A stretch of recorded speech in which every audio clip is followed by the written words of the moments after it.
오늘 우리에게 주시는 하나님의 말씀은 요한계시록 2장 12절에서 17절 말씀입니다. 버가모 교회의 심부름꾼에게 이렇게 써보내라. 날카로운 양날칼을 가지신 분이 이렇게 말씀하신다. 나는 내가 어디에 거주하는지를 알고 있다. 그곳은 사탄의 왕좌가 있는 곳이다. 그렇지만 너는 내 이름을 굳게 붙잡고 또 내 신실한 증인인 안디바가 너희 곁 곧 사탄이 살고 있는 그곳에서 죽임을 당할 때에도 나를 믿는 믿음을 저버리지 않았다. 그러나 나는 내게 몇 가지 나무랄 것이 있다. 너희 가운데는 발람의 가르침을 따르는 자들이 있다. 발람은 발락을 시켜서 이스라엘 자손 앞에 올무를 놓게 하고 우상의 제물을 먹게 하고 음란한 일을 하게 한 자다. 이와 같이 내게도 니골라당의 가르침을 따르는 자들이 있다. 그러니 회개하여라. 만일 회개하지 않으면 내가 속히 너에게로 가서 내 입에서 나오는 칼을 가지고 그들과 싸우겠다. 귀가 있는 사람은 성령이 교회들에 하시는 말씀을 들어라. 이기는 사람에게는 내가 감추어둔 만나를 주겠고 흰 돌도 주겠다. 그 돌에는 새 이름이 적혀 있는데 그 돌을 받는 사람밖에는 아무도 그것을 알지 못한다. 오늘 여러분과 함께 나눌 말씀은 버가모 교회에 주신 주님의 편지입니다. 이 버가모 교회를 생각하면 인도네시아에 단기 선교 갔을 때 그 힌두교 마을에 세워진 교회를 방문했던 기억이 납니다.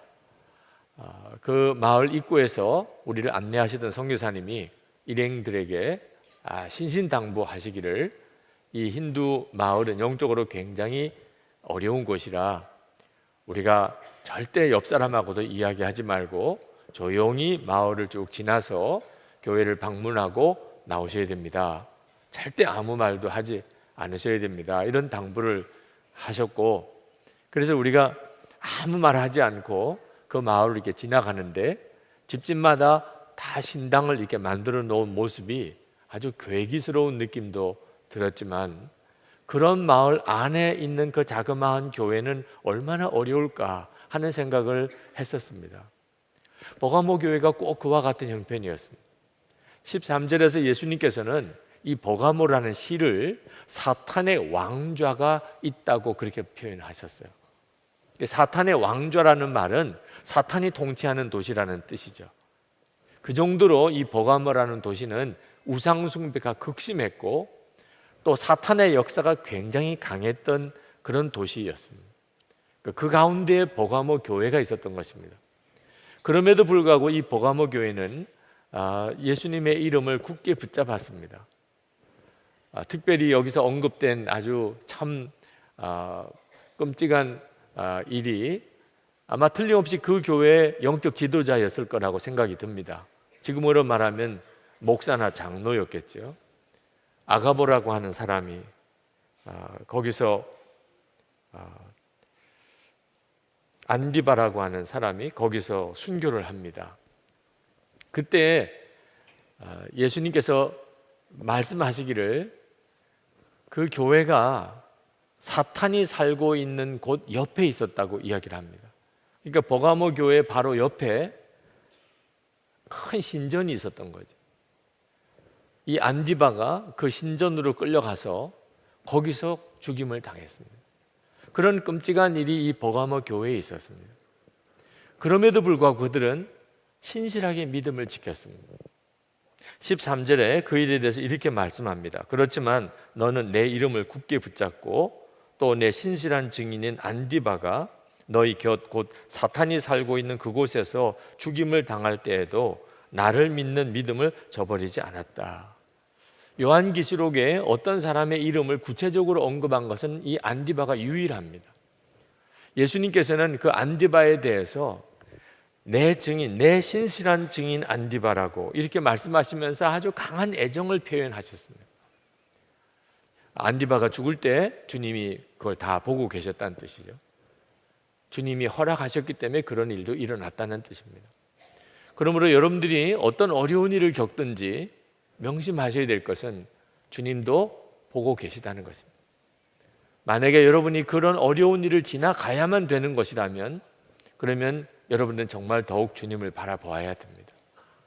주님을 바라보면 주의 이름을 위하여 고난 당하는 것이 영광이고 기쁨이라는 사실에 대해서도 깨닫게 됩니다.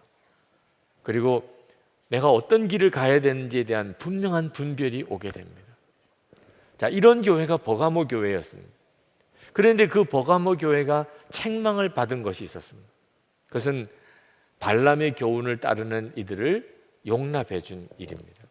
14절 말씀에 너희 가운데는 발람의 가르침을 따르는 자들이 있다 그랬습니다. 여러분, 발람 선지자 기억하십니까? 민수기에 나옵니다. 모압 왕 발락이 이스라엘을 저주해 달라고 많은 재물을 가지고 발람 선지자에게 찾아옵니다. 발람 선지자는 돈을 하나님보다 더 좋아하는 선지자라 그 재물이 탐이 나서 이스라엘을 저주하려고 하는데 하나님이 허락지 않습니다. 너무너무 발람이 이 일로 인해서 안타까워하고 발락 왕도 안타까워하니까 발람이 꾀를 냅니다. 내가 저주할 수는 없지만 하나님이 저 이스라엘을 무섭도록 징계할 수 있는 그런 계책이 있다고. 발락 왕이 뭐냐고 물어봅니다. 저 이스라엘의 남자들을 다 타락시키라. 그래서 발락 왕이 모압 여인들을 그 이스라엘의 남자들에게 가게 만듭니다. 그리고 유혹합니다. 그래서 그 여인을 따라서 이스라엘 남자들이 그 모압이 섬기는 신전에 찾아가서 거기서 제사하고 그리고 음행을 합니다. 하나님께서 대단히 진노하시죠. 그리고 이스라엘은 무서운 징계를 당합니다. 그랬던 바로 그 사건을 이야기하는 것입니다. 이 발람의 교훈을 따랐다는 말은 하나님을 믿는다고 하면서도 여전히 우상 숭배하고 탐심을 버리지 못하고 음란한 죄를 짓고 사는 것을 말합니다. 15절에서는 니골라당에 대한 말씀을 합니다. 이와 같이 내게도 니골라당의 가르침을 따르는 자들이 있다. 이 니골라당 이와 같이라고 표현한 거 보면 이 발람의 교훈을 따르는 자들과 아마 비슷한 사람들이었던 것 같습니다. 많은 성경 주석가들이 이 니골라당을 영지주의자라고 그렇게 해석을 하는데 그 말은 무슨 뜻이냐면 사람에게는 영혼과 육신이 있다고 믿고 영혼은 중요한 것이고 육신은 하찮은 것이라고 생각합니다. 영혼이 구원을 받았다면 육신적으로는 아무렇게나 살아도 아무 상관이 없다고 주장하던 무리들이었습니다. 교회 안에 일어난 이단들이죠. 요즘으로 말하면 구원파와 비슷한 교리를 가지고 있습니다. 한번 구원 받았으니까 이미 구원은 받아놓은 거니까 어떻게 살아도 구원은 받는다는 식이죠. 요즘에 교인들 중에도 이런 생각을 하고 있는 분들이 있으세요. 교회는 다녀요. 그런데 세상 사람과 똑같이 살아요. 뭐 방탕한 술자리에도 같이 참석하고 성매매도 하고 결혼 전에 혼전 순결은 그건 아예 지킬 생각도 하지도 않고 부부 사이의 정절도 깨트려 버리고 사업을 한다고 그러면서 불법을 행하고 임금을 착취하고 거짓말하고 속이고 점도 보고 사주도 보고 그러면서도 교회를 다니는 사람, 이런 사람들이 발람의 교훈을 쫓는 사람, 또 니골라당이라고 말하지는 그런 사람들입니다. 물론 버가모 교회의 교인들 전체가 그랬다는 것은 아닌 것 같습니다. 그런 이들이 있다고 표현하신 거 보면 그 버가모 교회 교인들 가운데 그런 사람이 있었던 겁니다. 근데 문제는 버가모 교회가 그런 교인들을 용납해 줬다는 겁니다. 그들을 치리하거나 가르치거나 돌이키려고 하지 않고 그냥 용납해 줬다는. 왜 그랬을까요?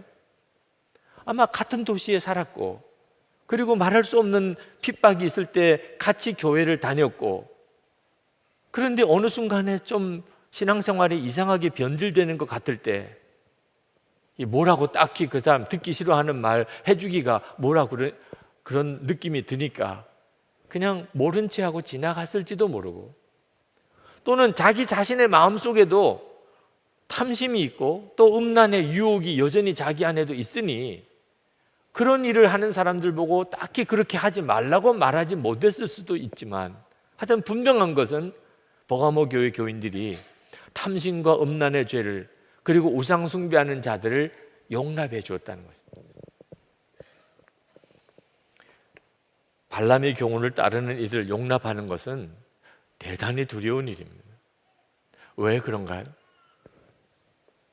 모든 교인들이 다 그렇게 되는 일이 금방 오기 때문에, 이 발람의 교훈을 따르는 일, 탐심을 갖고 그리고 음란한 일을 하고 그리고 세상 우상 숭배를 하고 세상 성공을 위해서 살고 세상의 어떤 부유함만을 추구하는 것은 사람들에게 급속하게 퍼지는 것입니다.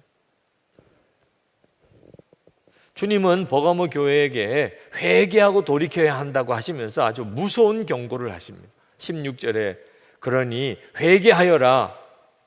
만일 회개하지 않으면 내가 속히 너에게로 가서 내 입에서 나오는 칼을 가지고 그들과 싸우겠다. 똑같은 상황이 에베소 교회에 있었습니다.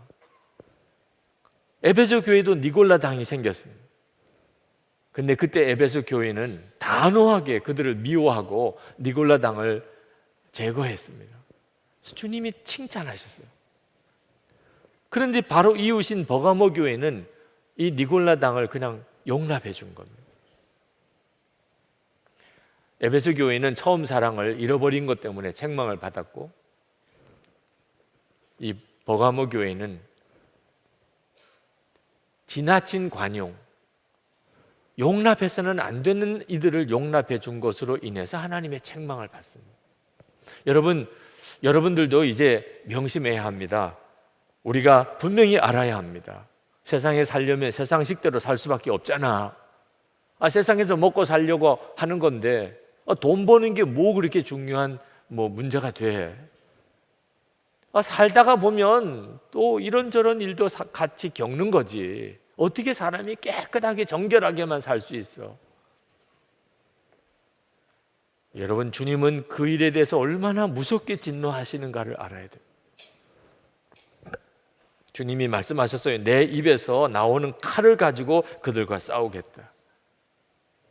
우리 자신이 어떤 탐심의 문제나 또는 음란함의 문제나 또는 우상숭배에 대해서 단호한 기준을 가지고 살아야 합니다. 그렇지 않으면 우리 주님의 진노의 대상이 되었다는 것을 알아야 합니다.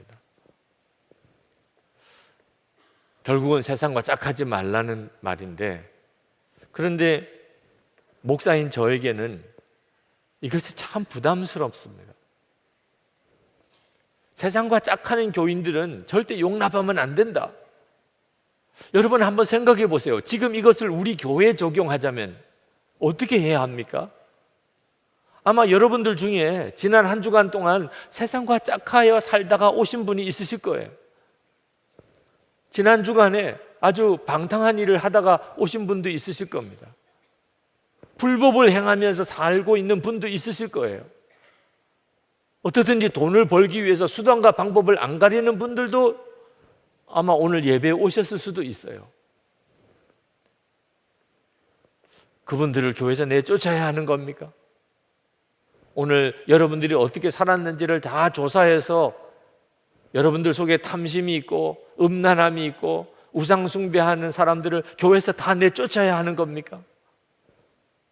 이건 목사인 저로서는 도대체 어떻게 해야 하는가 하는 심각한 문제가 되는 겁니다. 아니, 어떻게 살았던 한 주간 동안 이렇게 주일에 교회 나와서 예배 드리는 것만 가지고도 괜찮은 거잖아요. 이렇게라도 나와서 교회 와서 예배 드리는 것만 가지고도 이거 참 다행이잖아요.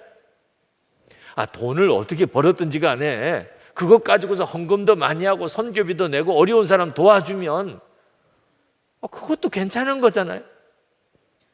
아니, 어떻게 되었든지 간에 시장도 되고 국회의원도 되고 대통령도 되면 우리 교인 중에 그런 사람이 나온다면 이거 경사잖아요. 이렇게 생각할 수도 있고 실제로 그렇게 생각하는 분들이 많습니다. 그러므로 우리가 정말 정신 똑바로 차려야 한다는 거예요. 주님의 마음과 우리가 가지고 있는 생각이 너무나 다를 수 있다는 거예요. 지난 주간에 시내에서 모임이 있어서 참석했다가 택시를 타고 교회로 돌아오는데 운전하시는 기사님이 저를 보더니 목사님이시죠? 그러시더라고요. 그렇다고 대답을 했더니 상담할 게 있다는 겁니다. 그리고는 운전하면서 자기 문제를 저에게 이야기를 하세요. 아버님이 장로님이셨대요. 근데 자기는 어려서부터 교회를 안 나갔답니다. 형이 있는데 의사인 형이래요. 근데 그 형은 교회를 열심히 잘 다닌대요. 그 형은 자기를 만날 때마다 늘 교회 나오라, 다시 예수 믿으라, 그렇게 이야기를 한대요. 듣지를 않다가 작년에 죽을 고비를 3번이나 넘기면서 내가 하나님께 돌아가야 되겠구나, 내가 이제는 예수를 믿어야 되겠구나, 하나님 경고를 깨닫고 교회를 다니기 시작했다는 겁니다. 그런데 얼마 전에 아버지의 유산을 처분을 했는데 수십억 돈을 형이 몽땅 다 가져갔다는. 아니 목사님, 이런 경우를 어떻게 해야 됩니까? 아니 그렇게 나보고 예수 믿으라, 이제는 좀 정신 차려서 똑바로 살아라 그러던 그 형이 어떻게 이렇게 할 수 있냐 말이에요. 나를 전도해놓고 자기는 이제 교회 다니기 싫다는, 그렇게 예수 믿을 거면 안 믿고 싶다는, 형을 만나면 죽이고 싶은 생각도 든다는. 교회에 도착해서 붙들고 기도를 했다니까요. 그분 붙들고 시험에 들지 말게 해 주옵소서, 그렇게 간절히 기도. 너무 마음이 아프더라고. 그렇게 동생을 전도를 했으면, 그러면 그 영혼을 끝까지 책임질 수 있도록 그렇게 모범을 보여야지요. 예수 믿는 자로. 어떻게 그렇게 열심히 전도하면서 돈 문제 하나 앞에서 그렇게 무너져서 사랑하는 동생의 영혼을 지옥으로 내몰 수 있냐 말입니다. 여러분, 이것이 지금 현재 우리들의 실상이에요. 고난의 때는 훌륭하게 잘 극복했습니다. 고난이 오고 핍박이 오고 예수 믿기 어려운 상황이 오면 오히려 정신 차리고 기도하고 주님께 더 가까이 가고, 그래서 영적으로 더 강해집니다. 그런데 문제는 이제 그 때가 지나가고 편안한 때가 오고 풍요한 때가 오고 유혹이 찾아올 때, 그때는 그만 정신줄 놓아버립니다. 그때는 그만 마음이 풀어져 버립니다. 오히려 은근히 그런 유혹을 즐깁니다. 붙잡았던 주님의 손 놓아버립니다. 여러분, 마귀가 우리를 넘어뜨리려고 역사할 때 2가지 무기가 있는데 하나는 핍박입니다. 분명히 핍박으로 역사합니다. 그러나 더 무서운 무기가 있는 거 알아야 됩니다. 그게 유혹이에요. 탐심과 음란과 우상숭배의 유혹입니다. 우리 한국 교회 100여 년 역사밖에 안 되는 이 짧은 한국 교회사를 돌아봐도 똑같습니다. 한국 교회는 고난을 거쳤던 교회예요. 말할 수 없는 고난의 시절을 지나갔습니다.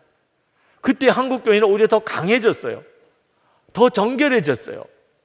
사회적으로 정신적인 지주 역할을 했어요. 그런데 이제 편안한 때가 왔습니다.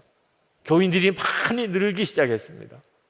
교회도 성장하고 예배당도 큰 예배당을 지었습니다. 그런데 지금 한국 교회는 위기라고들 말합니다.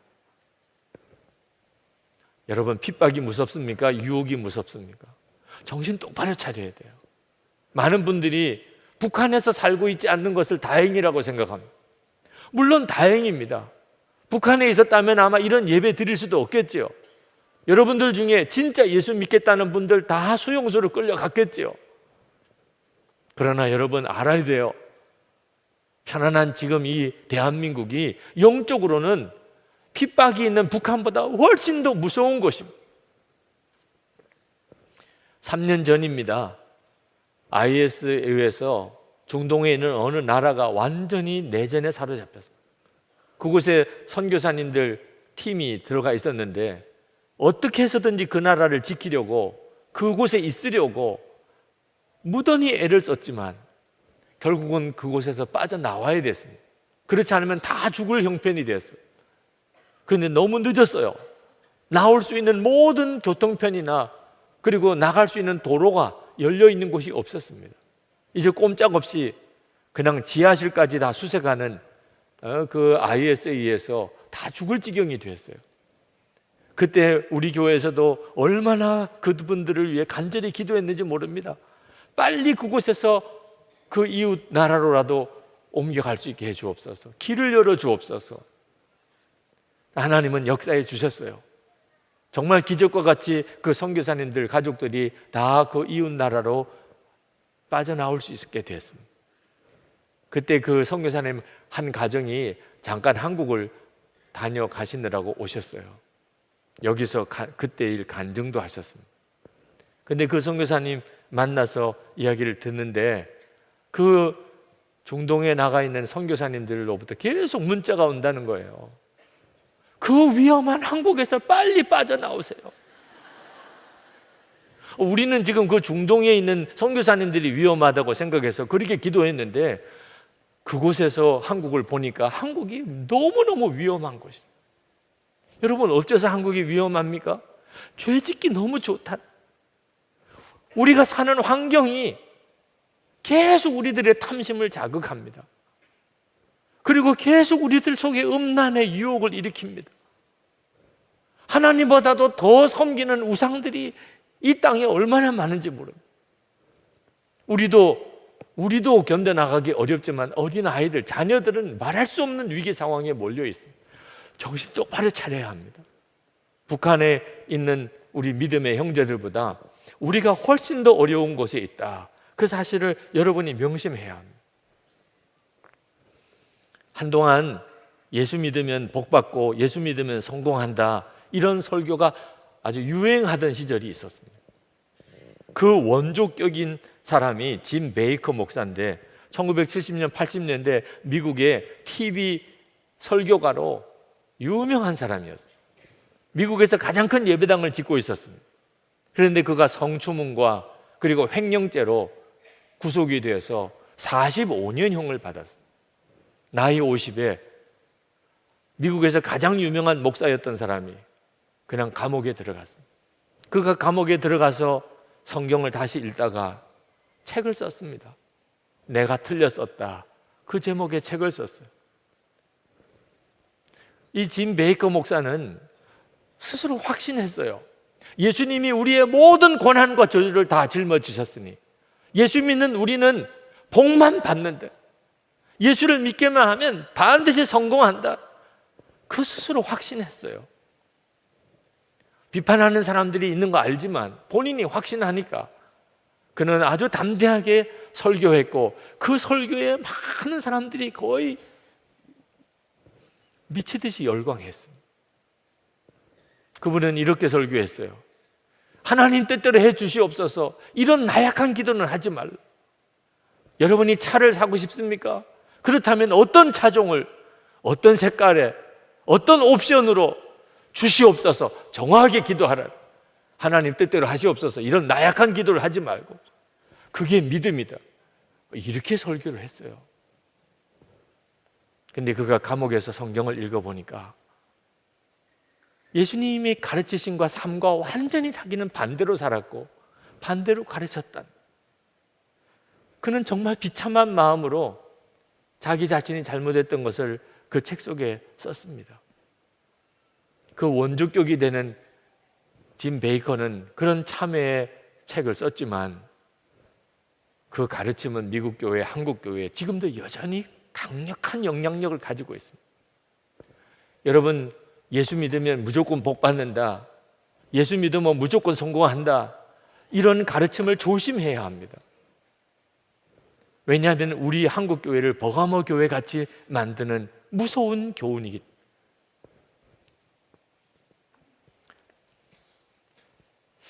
근데 여러분, 이것은 저 자신에게 큰 숙제를 가져다 주는 것이었어요.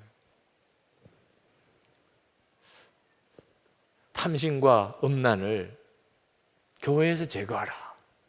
교인들 안에 그런 교인들이 있으면 그걸 교회에서 용납하지 말아라.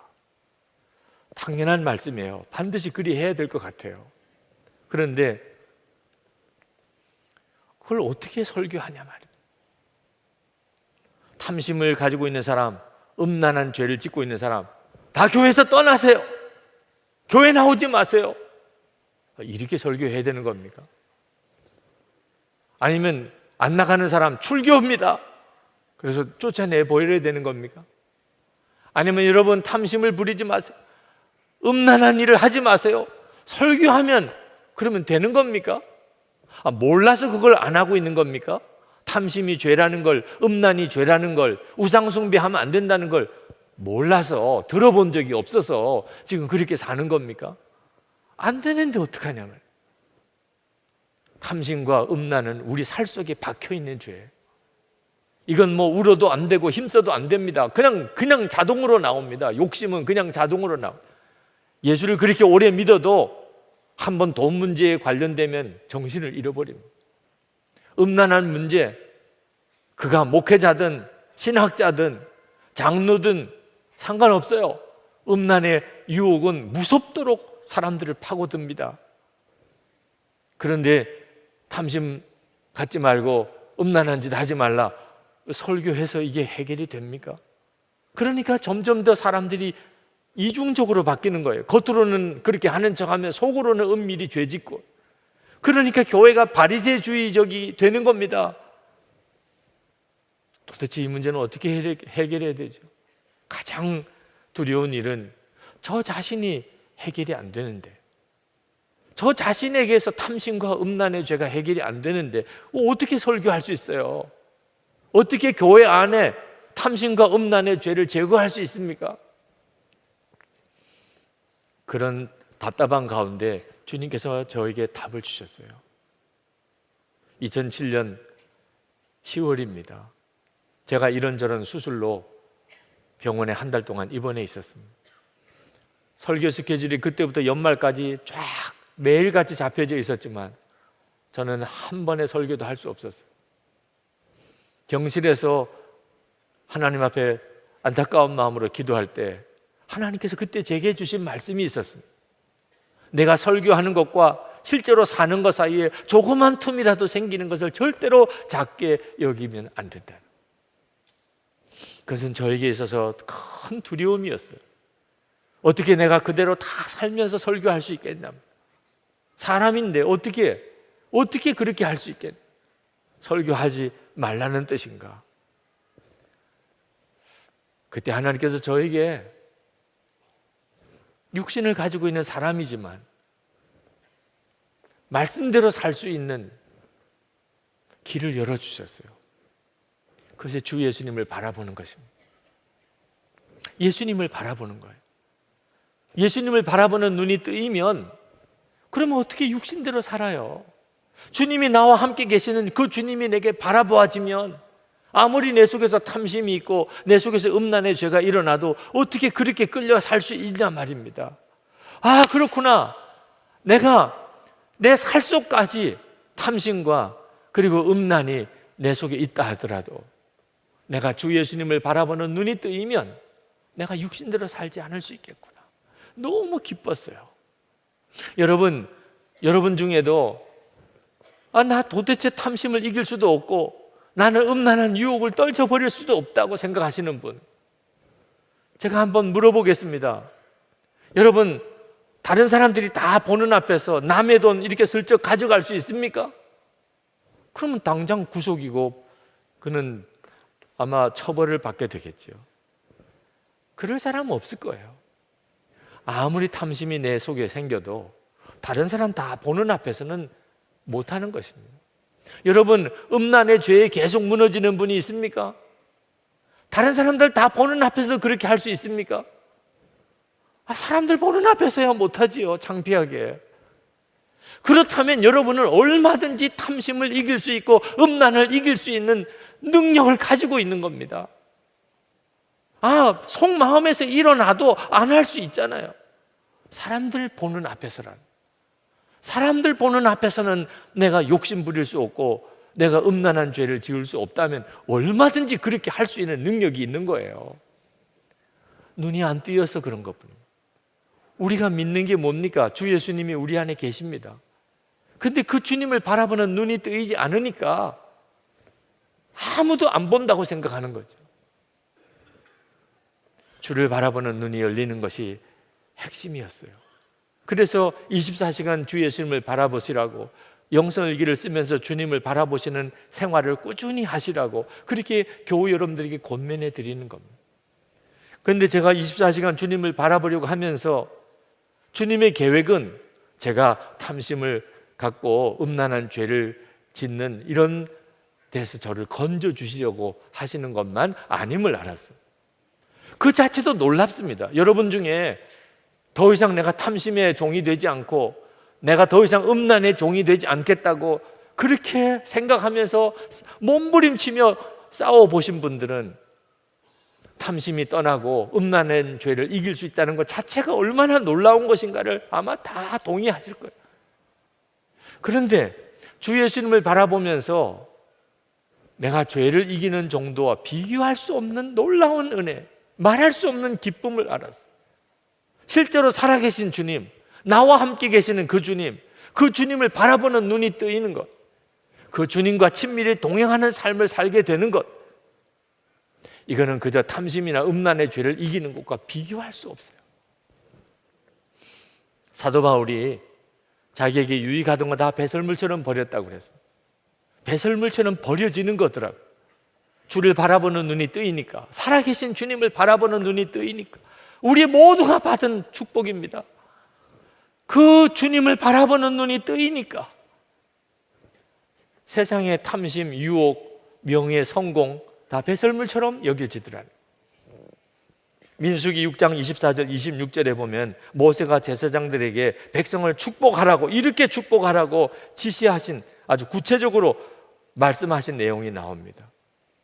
여호와는 내게 복을 주시고 너를 지키시기를 원하며, 여호와는 그의 얼굴을 내게 비추사 은혜 베푸시기를 원하며, 여호와는 그 얼굴을 내게로 향하여 드사 평강 주시기를 원하노라. 여러분, 하나님께서 얼굴을 우리에게 드시는 게 뭐 그렇게 대단한 복입니까? 대단한 복이죠. 경험 못 해보시니까 그 복이 얼마나 큰지를 모르는 겁니다.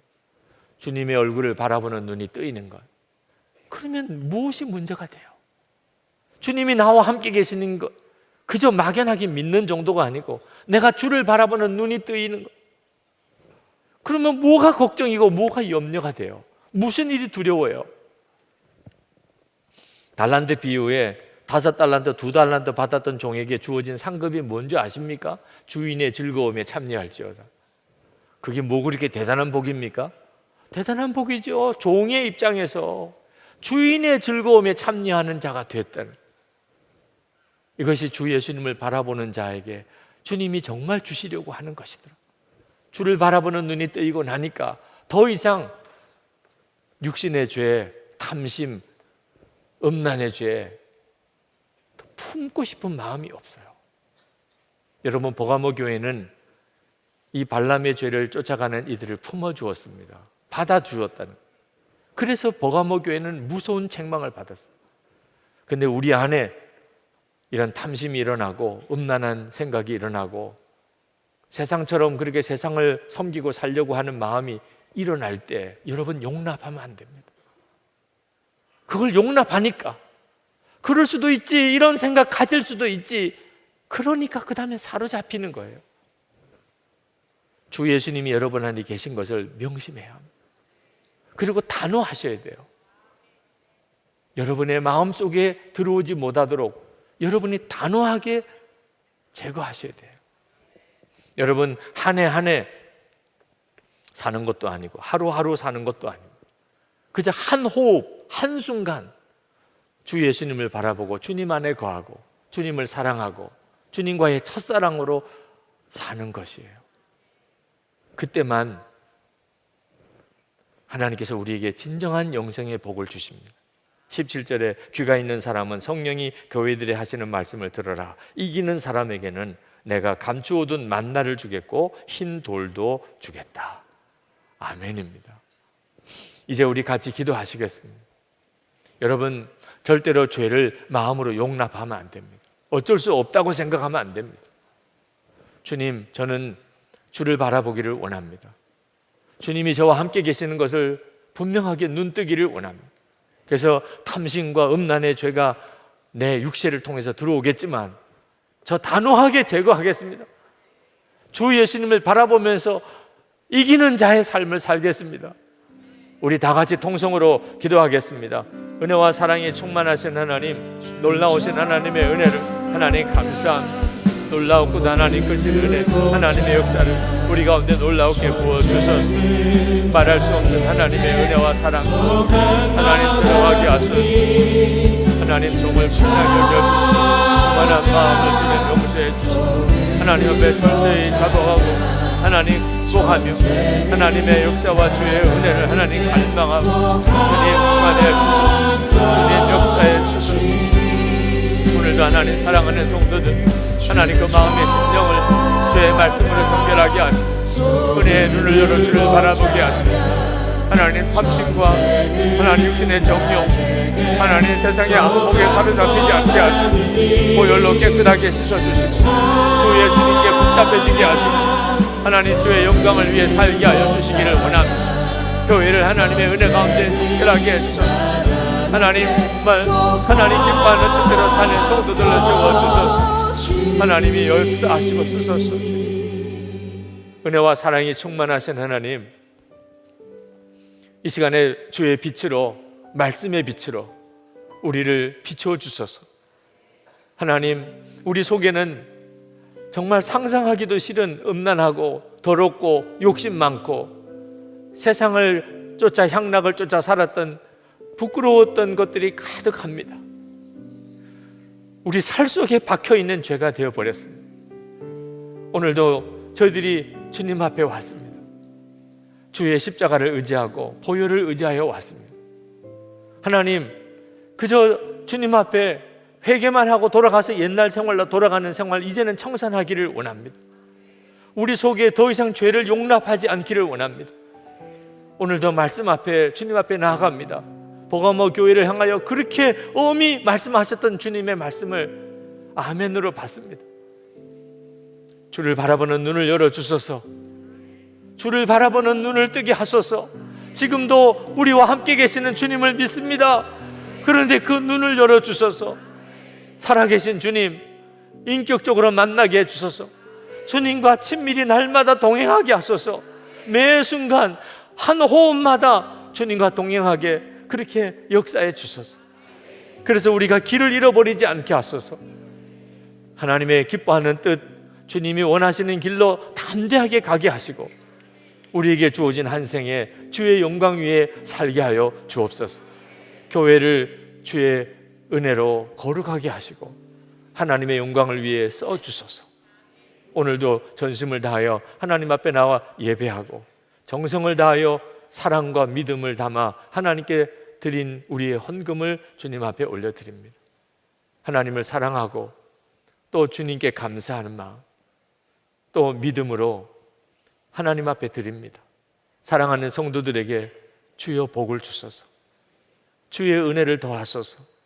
무엇보다 주님과 동행하는 삶 살게 하소서. 어디서든지 소금처럼 빛처럼 그렇게 살게 하시고 하나님 어디 있느냐, 너희가 믿는 하나님 어디 있느냐 하는 사람들 앞에서 하나님의 살아있는 증인들이 되게 해 주옵시고 하나님 육신의 질병을 깨끗하게 치료해 주시고 오늘도 새 힘 주시고 하나님 가정 안에 하나님의 은혜가 넘치게 하시고 믿지 않는 가족들 다 구원받게 하시고 우리의 자녀들이 하나님의 기뻐하는 자들로 온전히 서게 하시고 성도들 사는 형편과 처지를 주님이 지켜주셔서 남에게 도움받고 그리고 재정에 눌리고 빚에 눌리고 살지 않게 하시고 도와주고 베풀어주고 나누어주고 사는 자들 되게 하여 주옵소서.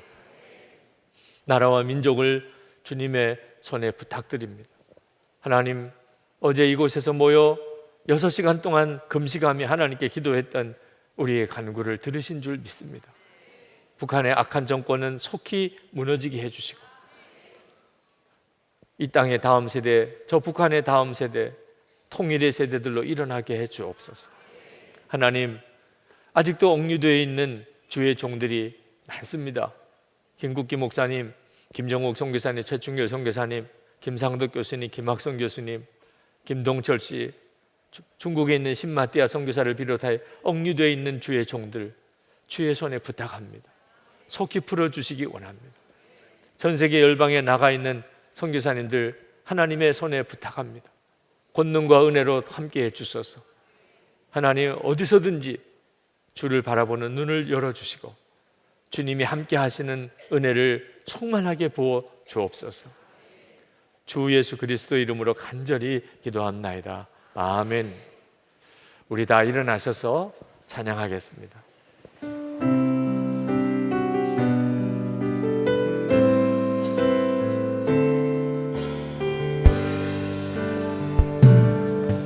세상의 유혹 시험이 내게 몰려올 때에 나의 힘으론 그것들 모두 이길 수 없네.